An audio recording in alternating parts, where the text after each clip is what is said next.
नमस्कार सर्वांना. गावाकडील घरगुती जेवण या चॅनलवर मी तुमच्या मनापासून स्वागत करते. आज आपण मस्तपैकी पातळ मेथीची भाजी बनवणार आहोत.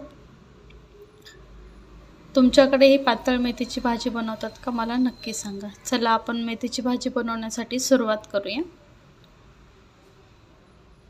मेथीची भाजी बनवण्यासाठी मी इथे कढई ठेवलेली आहे. कढई गरम झाल्यानंतर मी त्यामध्ये तेल टाकले. तेल गरम झाल्यानंतर त्यामध्ये मी लसूण टाकलेला आहे. लसूण छान आपल्याला परतून घ्यायचं आहे. लसूण छान परतून घेतल्यानंतर मी त्यामध्ये जिरे टाकणार आहे.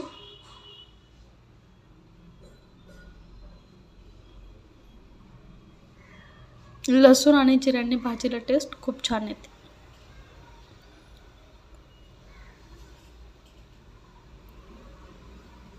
चला आपले लसूण आणि जिरे छान परतलेले आहेत.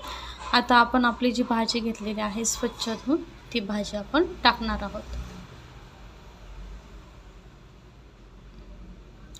भाजी तुम्ही स्वच्छ 2-3 पाण्याने वॉश करून घ्या, जेणेकरून तिची जी माती असते ती निघून जाईल.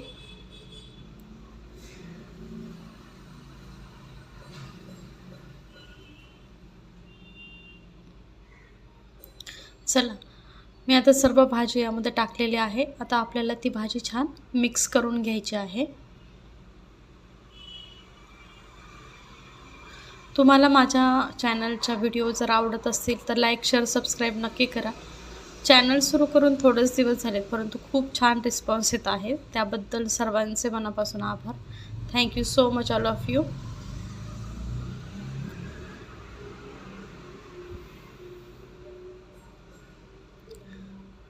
चला भाजी छान हलवून घेतली आहे मी. आता त्यामध्ये चवीनुसार आपल्याला मीठ ॲड करायचं आहे.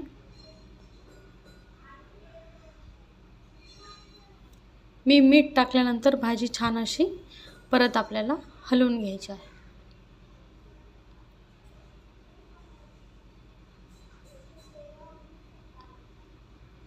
भाजी छान हलवून झाली आहे माझी. मी आता मंद गॅसवर छानपैकी त्यावर झाकण ठेवून भाजी शिजवून घेणार आहे 3 ते 4 मिनिट. भाजी मी इथे शिजायला ठेवलेली आहे. तोपर्यंत आपण वाटण करून घेणार आहोत. वाटणासाठी मी इथे शेंगदाणे घेतलेले आहेत, लसूण घेतलाय आणि मिरच्या घेतल्यात. तुम्ही तुमच्या अंदाजानुसार कमी जास्त मिरच्या घेऊ शकता. त्यानंतर मी इथे मसाला बारीक करून घेतलेला आहे. त्यानंतर आवश्यक त्या प्रमाणात तुम्हाला पाणी ॲड करायचे आहे त्याच्यामध्ये. बघा आपली भाजी किती छान दिसते. जास्त पातळ पण नाही आणि जास्त घट्ट पण नाही. भाकरीसोबत चुरून खायला खूप छान लागते. एकदा करून बघा. गावाकडे कुटुंबात एकाच घरात जास्त माणसं असल्यामुळे सुकी भाजी करणं शक्य होत नाही, म्हणून गावाकडे शक्यतो पातळ भाजीच बनवल्या जातात. चला आपली भाजी इथे छान अशी शिजलेली आहे. बघा किती छान उकळी आली भाजीला. चला आपण आता छानपैकी प्लेटिंग करून घेऊया. तुम्हाला जर माझ्या रेसिपीज आवडत असतील तर लाईक, शेअर आणि सबस्क्राईब नक्की करा. Thank you so much all of you. Video शेवटपर्यंत बघितल्याबद्दल थँक्यू. या जेवायला.